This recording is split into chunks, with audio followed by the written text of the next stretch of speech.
तो भाई कौन कह रहा था कि स्मैकडाउन एकदम पिल्ली हो चुकी है और रो चल रही है आसमानों पे। भाई स्मैकडाउन ने भी आज अपना दम दिखाई दिया, क्योंकि भाई मिल चुका है सीएम पंक को अपना पहला मेन इवेंट, और हमें एक रोमन रेंस का मीम मटेरियल भी मिल चुका है। लेकिन वहां पे पहुंचने से पहले चलो बात करते हैं कि स्मैकडाउन में हुआ क्या एटलीस्ट।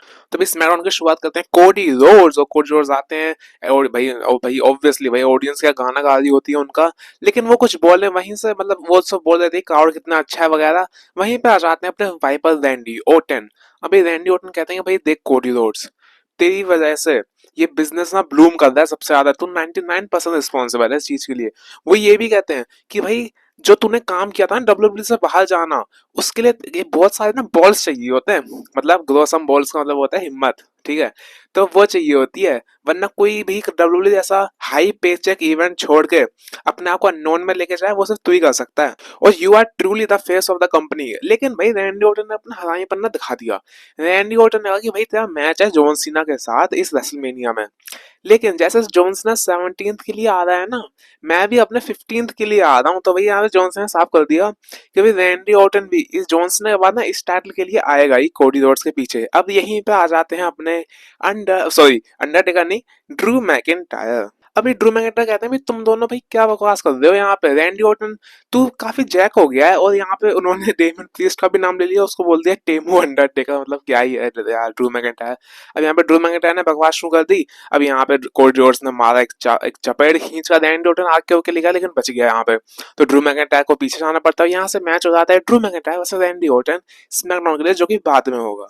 अब इसके बाद यहाँ पे टैग टाइटल्स का मैच होता है, ऑब्वियसली वही एंजेलो वो जो स्ट्रीट प्रॉफिट्स ने रिटेन कर लिया आराम से, तो इसमें कुछ खास नहीं था। उसके बाद होता है यूएस टाइटल का मैच। अब यहाँ पे Braun Strowman versus LA Knight, अच्छा मैच था, लेकिन यहाँ पे जेकब फाटू आ जाते हैं, इंटरप्ट कर देते हैं। तो ये मैच तो नो, मतलब ये मैच एले नाइट जीत जाते हैं कॉज ऑफ डिस्क्वालिफिकेशन। लेकिन हाँ जो भी होता है, अब यहाँ पे स्टोरी तो उनकी चल रही है, रेसलमेनिया तक जाएगी, वो तो होना ही है। अब यहाँ पे न्योमी का आता है एक सिनेमैटिक प्रोमो, जिसमें वो बात करते हैं कैसे जेड कारगिल और बियांका बेलेर ने उनको धोखा दिया, मेरे को ये थर्ड व्हील की तरह रखा, जो मैंने किया वो बिल्कुल सही किया है।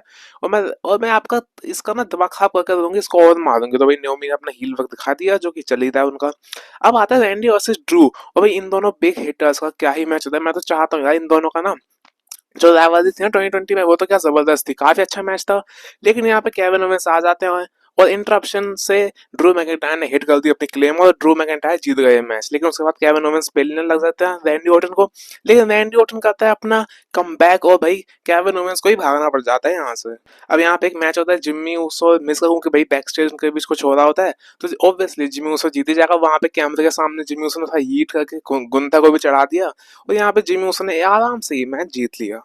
अब यहाँ पे ड्रू मैकिंटायर तो बड़ा खुश होते हैं बैक स्टेज जाते हुए, लेकिन वहीं पे आ जाते हैं हमारे टेमू अंडरटेकर यानी डेमियन प्रीस्ट। और भी डेमियन प्रीस्ट ने जो बजाया है ना, वो बिल्कुल जैसे कार की जो विंडशील्ड होती है ना, वहीं पे हो जाते हो पूरा कांचम कांच हो गया। लेकिन वहीं से सीएम पंक भी देख रहे होते हैं ना, वो मेरे को याद आ गई वो जैक पेरी के साथ जो उनका कांड हुआ था, वो गो क्राइमिया रिवर वाला, वो वाला, ठीक है। अब बात करते हैं भाई मेन सेगमेंट की, जो था contract signing Roman Reigns CM Punk और सेथ रोलिंस के बीच। तो भाई अब बारी आती है कॉन्ट्रैक्ट साइन की। यहाँ पे आते हैं रोमन रेंस, और भाई रोमन रेंस का गाना, मतलब पता है गाना क्या बजा था, रोमन रेंस ओ रोमन रेंस, भाई ऐसे लोग गाए थे। और भाई ओट भाई ट्राइबल चीफ, भाई रोमन रेंस तो खुश रहा था ना, सबसे पहले तो उसने एक्नॉलेज मी बोला जो नॉर्मली बोलता है। और फिर भाई यहाँ पे जो हेड ऑफ द टेबल, भाई 3 सीटें लगी हैं, लेकिन जो रोमन रेंस की सीट है ना, वो एकदम टेबल के सबसे बीच में है। वहां पे रोमन रेंस बैठते हुए बड़ा खुश हो रहा होता है। भाई क्या था कि ट्राइबल चीफ को बड़ा अच्छा लगा, यानी मेरे को कि कैसे तुम लोग गाना गा रहे हो। और भाई पोल हेमन को माइक दे देता है, पोल हेमन भी गाने लगता है, भाई रोमांस ओ रोमांस। भाई मुझे तो बड़ा अच्छा लगा यार, मतलब काफी फनी सेगमेंट था। अब यहाँ पे रोमांस कर रही है भाई, मैं जो आप जो तुम्हारा ट्रैवल चीफ है ना, वो यहाँ दो चीजों की वजह से आया है। एक तो कॉन्ट्रैक्ट साइन के लिए, और फिर दोबारा कुछ बोलने वाला होता है, इसी समय आ जाते हैं अपने सेथ फ्रीकिंग रोलिंस, और भाई रोमांस का चेहरा भी डाउन हो जाता है। अब यहाँ पे जब सेथ रोलिंस आते हैं, तो भाई क्राउड उनका भी गाना अच्छी अच्छी मतलब दबा के गा रहा होता है। अब यहाँ पे सेथ रोलिंस भाई कर देते हैं थोड़ी खिचड़ी।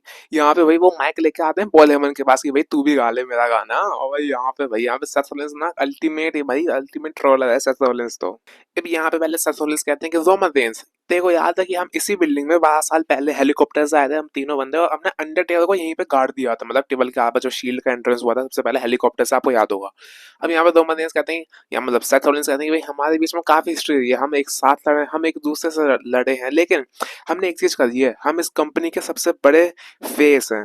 अब यहाँ पे कहते हैं, सेथ रॉलिंस कहते हैं भाई हम दोनों ने अपना मिशन पूरा किया। अब यहाँ पे दो बंदे कहते हैं कि भाई हम कौन, हम भाई जो हम थे ना वो पहले मर चुके हैं, मतलब वो एक, मतलब वो कहते हैं कि जो हमारी टीम थी ना वो पहले खत्म हो चुकी है। यहाँ से मैं हूँ, मैंने इस कंपनी को कहाँ से लेके गया, इस लेवल तक लेके गया जहाँ पे इतना बिजनेस ब्लूम कर रहा है ना, ये सब मेरी वजह से ही हो रहा है। तूने कुछ नहीं किया भाई, तू बता, चल तूने क्या किया भाई, सच बताओ। रोमन रेंस की वजह से जो भाई बिजनेस है ना लिटरली ब्लूम, जो अभी यहाँ पे लेवल पे है ना, जो दुनिया भर में इतने इतने एक्नॉलेजमेंट मिलता है, वो रोमन रेंस की वजह से ही मिलते हैं। तो यार मानना पड़ेगा आपको, अगर रोमन रेंस नहीं होता तो शायद कोडी रोड्स का भी कुछ इतना होता नहीं। लेकिन अब सेथ रॉलिंस ने करते इंटरप्ट। अब सेथ रॉलिंस बोलते हैं, अब यहाँ पे सेथ रॉलिंस कहते हैं भाई देख, ये सबसे तेरी सबसे खराब प्रॉब्लम है कि तू सिर्फ अपने बारे में सोचता है, यू हमेशा यही। तूने एक सबसे ज्यादा सांप बंदे को, जो कि इस रेसलिंग इंडस्ट्री का सबसे ज्यादा कह सकते हैं, मतलब वही स्नेक है, उसको अपनी कंपनी में लेके आने दिया, वो है सीएम पंक। तूने मुझे उसको फिनिश नहीं करने दिया जब मैं उसको स्टील केज में खत्म कर देता।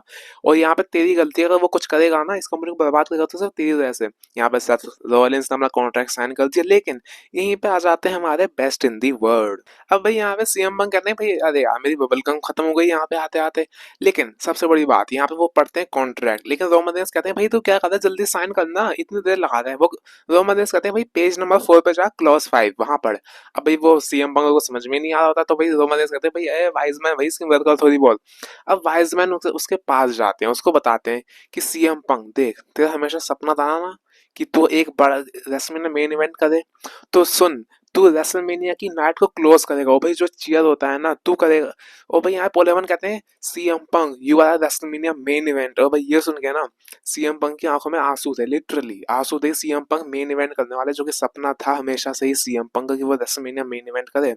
और भाई यहाँ पे दो बंदे सपने चलाते हैं, वो कह रहे थे भी somebody's dream is actually somebody's checklist. तो भाई मतलब सेथ रॉलिंस कि उसका सपना था, और सीएम पंग का कह सकते हैं कि वो पूरा हो गया। अब यहाँ पे रोमानियंस कहते हैं कि भाई देख सीएम पंग, मैं तेरे को इतना बड़ा फेवर दिया है, तेरे को अपने ट्रैवल चीफ को थैंक यू तो बोलना ही चाहिए। लेकिन यहाँ पे सेथ रॉलिंस हो गए पगला गए, वो कहते हैं नहीं नहीं नहीं ऐसा हो नहीं सकता कि भाई तू मेन इवेंट दे इसको। भाई पागल हो गया सेथ रॉलिंस कि भाई क्या कर रहा है तू, रोमन रेंस ऐसे बंदे को मेन इवेंट दे रहा है। लेकिन जो होना था तब वो तो हो चुका है। यहाँ पे सीएम पंग कहते हैं thank you my travel chief, thank you Roman Reigns कि तूने मेरे जैसे बच्चे को, शिकागो से जैसे एक निकले बच्चे को एक रेसलमेनिया मेन इवेंट का मौका दिया। थैंक यू भाई, आई एक्नॉलेज यू। अभी रोमन रेंस तो बड़ा खुश है। अब यहाँ पे सीएम पर ने कहा थैंक यू मैं travel chief, thank you head of the table और बिग डॉग। बिग जैसे बिग डॉग का नाम लिया ना यहाँ पे रोमन रेंस तो भाई मतलब गुस्सा हल्का दिखा रही है, भाई बिग डॉग का नाम ले रहा है। अब यहाँ पे रोमन रेंस को थैंक यू तो बोल दिया उसने, लेकिन यहाँ पे सीएम पंक ने बोल दिया थैंक यू, लेकिन ये फेवर नहीं था जो कि भाई पॉल हेमन ने कहा, ये फेवर में इंक्लूड नहीं था। भाई ये सुन के भाई सीएम पंग यहाँ पे रोमन रेंस पॉल हेमन की तरफ देखा कि फिर फेवर था क्या, कि भाई फेवर भी यही था, फेवर तो नहीं था इसका ये। तो मतलब अभी हुआ क्या है कि भाई जो सीएम पंग का फेवर अभी भी बचा हुआ है, और यहाँ पे पॉल हेमन ने देखे तो चालाकी से दिलवा दिया मेन इवेंट सीएम पंग को। तो ये तो खिचड़ी पकने वाली है भाई, लिटरली सबसे बेस्ट स्मैकडाउन था इस साल का। इस साल का कह सकते हैं पिछले 6 से 7 महीनों का सबसे बेस्ट स्मैकडाउन था ये। और भाई यहाँ पे सीएम पंक का मेन इवेंट हो चुका है, मैं तो बड़ा एक्साइटेड हूँ। एक और वीडियो आने वाली है शाम को इस चैनल पे, तो बने रहना। मैं तो आपसे नेक्स्ट वीडियो में, और तब तक के लिए आई लव यू गाइस।